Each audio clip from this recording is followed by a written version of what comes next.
Queridos amigos, bienvenidos a este nuevo episodio. Esta semana ha sido una semana muy difícil. Una semana plagada de violencia, de desconfianza, de miedo. En el marco de una pandemia que nos ha tenido por más de 3 meses resguardados en casa, que ha acabado con millones de empleos a nivel mundial, que ha terminado de socavar la prosperidad económica de muchos países, con pérdidas de empresas, de negocios, de inversiones, de sueños, de proyectos. En el marco de todo esto y teniendo las buenas noticias de que en algunas ciudades o países se está saliendo progresivamente del punto más difícil de esta pandemia, nos encontramos con un evento casi que trivial. La muerte a manos de la policía de una persona en un evento cotidiano que acontece en todas las ciudades del mundo, que acontece en todos los países donde un grupo de policías, por diferentes razones o factores, se sienten en la necesidad de usar una violencia extrema que muchas veces termina con el daño físico o la muerte. Y en este caso, pues, un afroamericano con un prontuario policial es detenido y literalmente asesinado en público, con el detalle de que su muerte fue documentada en video que se hizo viral a nivel mundial.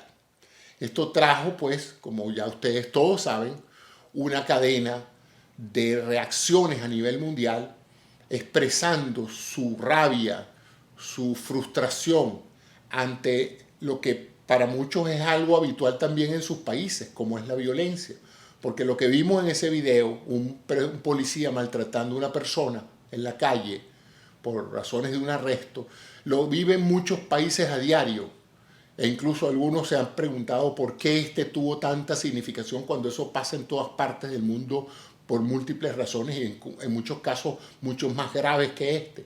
Bueno, porque la situación estaba planteada para que un video que documentara un gesto atroz se tocara la fibra sensible de gran cantidad de gente y a raíz de ahí se generara una protesta masiva producto de como dije, del horror que representa la sensación no de que un policía loco mate a una persona en público, sino el encubrimiento de la organización, el entorno de encubrimiento que hizo que a estas policías no los metieran presos de inmediato ni les atribuyeran cargos criminales. Tomó toda una movilización social para que las policías, para que las autoridades pudieran entender la magnitud del desagrado que esto trajo para gran cantidad del pueblo americano. Lamentablemente, todas estas protestas que empezaron pacíficamente y que continúan pacíficamente fueron infiltradas por grupos vandálicos sin ningún otro interés que el de causar robos y saquear negocios, con el consecuente daño, pues, económico y de empleos a muchas pequeñas empresas que estaban empezando a reactivar sus negocios a raíz de la epidemia del coronavirus. En el marco de esta situación, pues, se produce este rechazo a la violencia. Y ante esto, las fuerzas represivas acentúan la represión, llevándose por delante, por supuesto, a mucha gente que pacíficamente estaba ejerciendo eso y prácticamente que ratificando la denuncia original de la violencia policial, porque los organismos, a cambio de que estaban saqueando, pues reaccionaron violentamente, reproduciendo 1000 veces la violencia que habían desatado en el caso de esta persona que murió por cuenta de la policía. Estamos viviendo tiempos muy difíciles en ese sentido, pero quizás lo que más me atribuló esta semana fue ver la fractura de la opinión pública americana, que en un momento dado debía haber estado unánimemente a favor de los derechos civiles, a favor de la limitación de los excesos policiales, y que prontamente se fracturó en dos grupos. Los que piensan que la policía hizo lo correcto, que la policía debe usar la violencia siempre que necesite para evitar la protesta, y por otro lado, pues, las personas, que yo creo que son la mayoría, que quieren cambiar esta situación. Y esta fractura no es nada más la fractura de la opinión con respecto a la actuación de la policía en el caso Floyd. Es también la respuesta política a la situación. Estamos viviendo un proceso electoral, estamos viviendo una situación donde ha habido una división clara entre las personas que están con el presidente y las personas que se oponen al presidente. Pero más que la división política que siempre la ha habido en tiempo de elecciones, es, a mi juicio, la división de la percepción de la realidad. La sensación de que la verdad y la mentira es lo mismo, de que toda verdad es interpretada como noticia falsa y toda noticia falsa es interpretada como verdad. Los hechos ya no valen, cada quien tiene su propia visión de la realidad, cada quien tiene su propia verdad. Para una persona como yo, que ha pasado la vida buscando la verdad, que he ido a estudiar precisamente para formarme, para investigar, para analizar críticamente los hechos, para establecer hipótesis, probarlas y definir teorías que expliquen la relación causa-efecto de los fenómenos, para entenderlos y resolverlos, para personas que estudian para educar, para explicar a otras personas lo que no saben. Estamos ahora confrontados ante una realidad de un sector de la población que no quiere escuchar razones.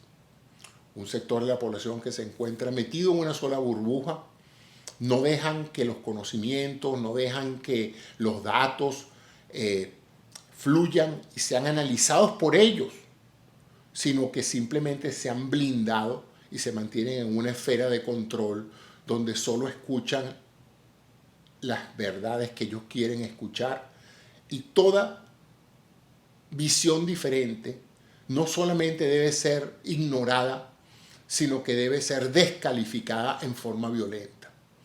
Y a eso voy en relación con este programa, que he visto con gran preocupación cómo amigos, familias y en general el entorno que se ve en las redes sociales se ha visto plagado de ofensas, de agresiones. Ya no, cuando uno ve una opinión diferente y uno trata de presentar los hechos para que el otro entienda por qué tú piensas así, el otro simplemente no quiere escuchar.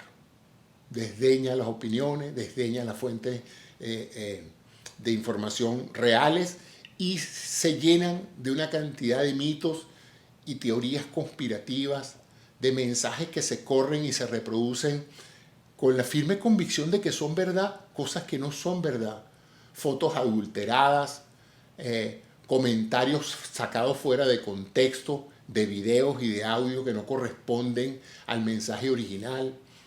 Y estas personas se siguen alimentando de esa matriz de opinión que no parece juzgar el peso entre lo que es real y lo que es un invento con fines propagandísticos. Y eso está creando un proceso de violencia lingüística, es un proceso de violencia emocional en la comunicación entre las personas. Y eso tarde o temprano puede degenerar en cosas peores, como es la violencia física. Porque cuando uno empieza insultando, cuando uno empieza degradando, cuando uno empieza ofendiendo a otro que simplemente no piensa como uno, tarde o temprano eso pasa de la retórica, pasa a la violencia real. Y ya eso ha pasado en diferentes partes del mundo. Pasó en la Alemania nazi, donde una persona por pensar diferente al partido nazi pues era inicialmente golpeado, insultado, vejado y eventualmente lo llevaron a los campos de concentración. Y lo mismo pasó en la Unión Soviética. Cualquiera que no pensaba como pensaban los comunistas de la época era llevado a un gulag y era muerto, torturado y depravado de todos sus derechos civiles. Entonces, Estados Unidos es un país diferente. Estados Unidos es un país que es un experimento social de convivencia humana.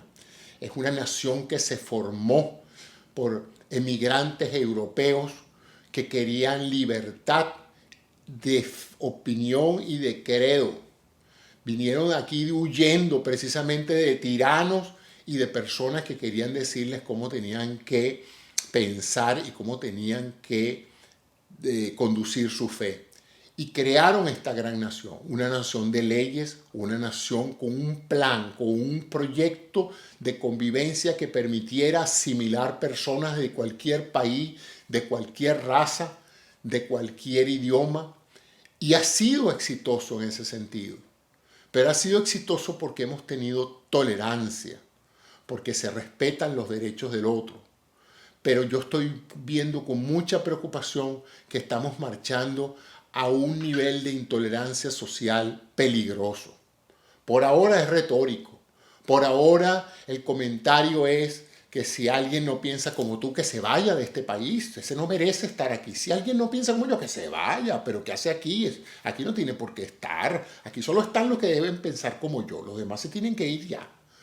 Ahorita está empezando así y así empezó el fascismo nazi, tratando de echarle la culpa siempre a un grupo, descalificando a otro y por ahí empieza la bola a correr. Y si no se le pone un parado a esto, y el parado es un llamado a la sensatez, a la cordura, al respeto a las opiniones ajenas, a no usar el lenguaje arrogante e insultante que se está usando en las redes sociales, donde cualquiera que exprese una opinión o que pretende educarte sobre algo que tú no conoces, en un momento dado una persona te informa y te dice, mira, esto es verdad, yo pienso esto, vean esta información, ¿qué les parece?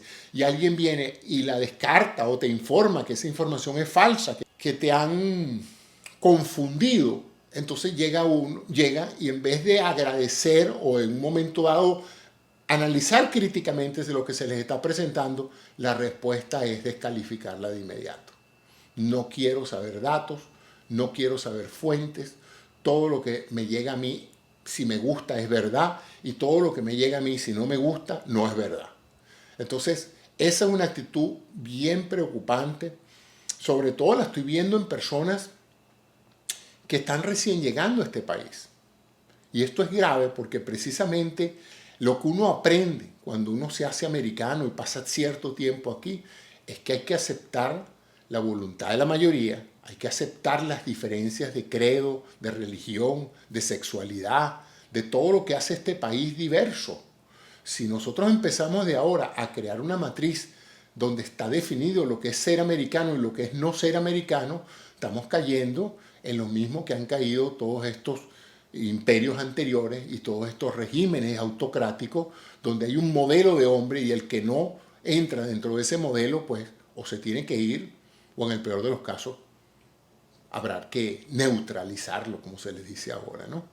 Entonces, el llamado es a la calma y a la cordura, el llamado es a la moderación del lenguaje, el llamado es a tratar de aceptar que otras personas tienen puntos de vista diferentes, a tratar de buscar la verdad, la realidad y no dejarse llevar por las campañas propagandísticas que crean mitos y teorías conspirativas que son tan asombrosas que el solo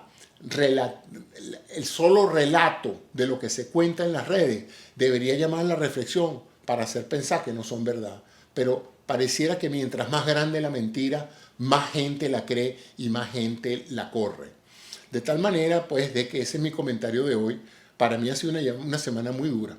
De verdad que ha sido bien difícil ver la información, ver las dolorosas escenas de la policía atacando manifestantes pacíficos, ver las escenas de los vándalos robando y tumbando vidrieras y llevándose las cosas de los comercios, ver a mucha gente defendiendo a ambos grupos, acusando al afroamericano porque porque, bueno, él no era ningún santico, como dicen, como que si eso justificaba que se le asesinara en público, ¿no? A defender a la policía, aún viendo las atrocidades que se están cometiendo en cámara frente a los medios de comunicación, a descalificar a los medios de comunicación cuando no dicen lo que tú quieres escuchar. Entonces estamos entrando en un terreno peligrosísimo en la historia de los Estados Unidos, donde siempre ha habido luchas sociales, siempre ha habido un grupo que protesta por sus derechos, pero en todos estos años que tengo viviendo aquí, nunca había visto nada como lo que ha pasado esta semana. Y no lo digo yo nada más, lo dicen importantes figuras, historiadores, militares, políticos, personas serias, personas cultas, personas inteligentes, economistas, personas, incluso personas vinculadas a los cuerpos policiales y a los cuerpos militares, han expresado su gran preocupación por el nivel de violencia verbal y de aislamiento, de radicalización de las posiciones, que en un momento dado, pues, como les dije, puede traducirse en un drama social que no queremos ninguno de nosotros experimentar. Para aquellos que hemos vivido de otros países, hemos vivido eso en otros países, sabemos lo trágico que esto resulta en un momento dado. Entonces ese es mi comentario, señores. Vamos a bajar el tono, vamos a ejercer moderación, vamos a aceptar la opinión de otros. Ya yo en lo particular he optado por simplemente leer, ya no me tomo la molestia de tratar de informar a alguien o de sacar a alguien de su confusión o de su equivocación, porque ya veo pues que cada vez que trato de hacer algo parecido, con fines informativos, básicamente, porque yo no me acredito la posesión de la verdad, pero sí me gustaría que la otra persona entendiera mis argumentos y me presentara los suyos. El problema es que no presentan argumentos, simplemente repiten y repiten eslogans que son verdaderamente pues incomparables con la realidad de los hechos. Entonces ese es mi comentario y me gustaría mucho pues que me dejaran sus opiniones al respecto, que me imagino que muchas de ellas pues serán adversas, pero no importa, si está en desacuerdo con lo que yo estoy diciendo, por favor, me gustaría que lo expresara libremente, que yo leeré sus comentarios con gran atención. Muchas gracias por su atención y hasta un próximo episodio de esta serie de Diario de un Sexadolescente en los Estados Unidos. Gracias.